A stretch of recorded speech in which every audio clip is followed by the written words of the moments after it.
Okay, Mike Masato, CEO of Staff Driven Dental and the Dental Road Warrior, returning for episode 111 in this series on this grim, rainy, cold, snowy kind of day, and it's the holiday season.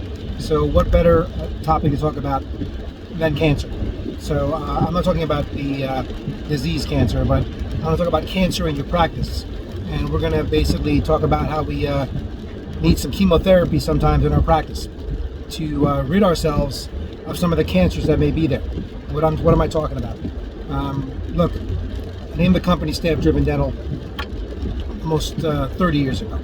And the reason being is because, the staff, and this has been a general theme through all this series, can make or break you every single day you're in the office. Okay, now there's ones obviously that could break you because they are not well trained, they weren't the right fit for the practice, we made a mistake for various reasons, didn't have the skill set, lied about their resume, didn't do a working interview. There's a lot of pitfalls you can run into with staff.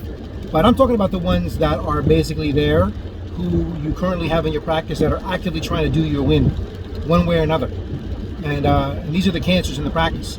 They're there and they're destroying you every day because they have the intention to bring people down around. That's just the way they are. They may just be bad people, and they give you the criminal element. I've seen that in my time. I don't know how many times I've seen staff there that are actively ripping off a doctor. Unfortunately, we do during discovery find out there's been illegal activity that's been uncovered, and then we've got to bring the bad news to the doctor. And often, sometimes we even say, the doctor tells us, I had a sense of that. But so if you have a criminal in your midst who's basically doing you in, why are you still holding on to them? Why are these cancers allowed to sit there in your practice and eat away at you, and you allow them to occur?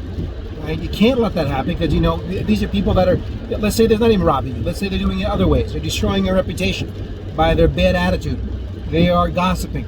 They are basically driving your good staff away in your practice, driving away your patients in your practice because of the way they are and the way they carry themselves.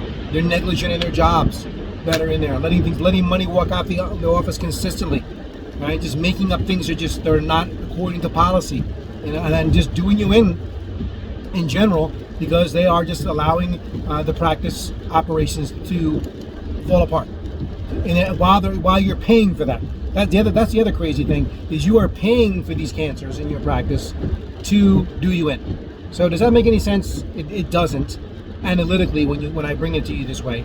And that's why this is like kind of one of my wake-up call videos here at the end of the year, to say, well, are you really going to start the year in 2023 with elements in your practice that are bringing you down or doing you in? No need. There's no need for that. There is no shortage of good people out there to be found. Get professional help to help, in other words, get rid of the cancers, number one. Number two, to find these good people. There are nothing but good people out there. I've heard many times, Mike, it's so hard to find good people out there. It's because you mainly don't know how to go about doing this. How do you recruit these people? How do you hire them? How do you attract the good people and bring them into the practice and bring them along so they're just winners for your practice? How do you do that? Right? This is the stuff that we do every single day. I can ask that question to dentists 100 times. How do you do that? How are you doing that clinical procedure like you do? And you might be saying, but that's so easy. It's a one surface composite, no big deal. You can do it with my eyes closed. Yeah, you can do that because you've done it thousands and thousands of times. Whereas hiring is not the expertise of most doctors that I've encountered. They don't want to deal with it. And when it's in a challenging hiring environment like it is right now in a down economy and people not wanting to work, and it is getting better out there. And I'm telling you, I'm recording this from New Jersey. Many of you might be watching this in areas where it's not as densely populated or not as competitive, and there is a lot more opportunity for bringing people in. Not where I am, when there's a dentist in every corner, and that's here, and it's so competitive and so high stress, and the turnover rates are so high, and people will go on this carousel from practice to practice. It's a much different environment here, so it takes even more attention and time in order to find these great people. But the reason why we don't make these changes, and I've found many times, is because of three things. It's pride, it's procrastination, and it's fear. This is what holds you guys back, you docs, back from getting these people out of your practice. Pride, because I don't want to look bad. I don't want to admit that I made a mistake. It's one of the best things you can do as an owner. If sometimes you make a mistake, you can learn from your mistakes and move on and not make that mistake again. We have this pride and we don't want to look bad in front of our team or our staff, our patients. Okay, let me tell you something, right? I'd rather do that, look bad maybe, and admit a mistake than go under. Or if you didn't go under, have it cost me tens of thousands of dollars and my reputation. And I see some of these practice reviews out there. I mean, how does a practice that's been around for a long time, and I do these, when I Google certain practices that are out there before I meet with them, and you see, 100 reviews, but the best they can do is a 3.6. I mean, come on. I mean, what does it tell you that's going on there? I mean, that's what's happening with the service there. And that could be the doctor, right? It could be something the doctor's doing, but a lot of times, it could be a reflection of the staff, and these people represent you, or they don't, right? And you don't want these cancers that are in the practice representing you, or them coming in contact with your money, or ordering supplies, or doing different things for you. You don't want people doing this, making these business decisions that are people that are actively doing it for their own self-interest, maybe for criminally, or just to do you in because that's just the kind of miserable person they are, right? And we all know who those practices are. Those people are in the practice, but we just cannot let them go. First reason why we have this pride. Got to get the pride out of the way, right? The next thing is procrastination. Well, I know it's got to be done, but there's never the right time. And I hear this from doctors all the time, about the program and getting on board and getting help. When is it ever a bad time to get help? It's never a bad time to get help. If you need help, the time to get help is now, not in the future. That's probably never going to come, because there's always a reason or a justification we can make for something, not doing something, right? Oh, I know I need to lose weight. I know I need to quit smoking. I need to do all these things that I'm doing to myself that are bad. Well, it's the same thing with your practice. All these bad practices in your practice, that we go about going. That why do we delay and procrastinate making the change? Maybe I don't know what I'm doing. Okay, get help. There are plenty of great people out there, including myself and my team, that will help you navigate through these things and get the help you need to overcome these bad circumstances and do it the right way. Because that's the other thing that leads into fear. The fear of change. And I've said this many times, one of my favorite quotes, nothing changes if nothing changes. Right? So we got to make changes. Right? We can't be fearful of making changes. Oh, what's going to happen if I make those changes, Mike? I'm worried about the repercussions of those changes. Not if you change properly. And there's a way to change, and I teach about how to change properly in the program.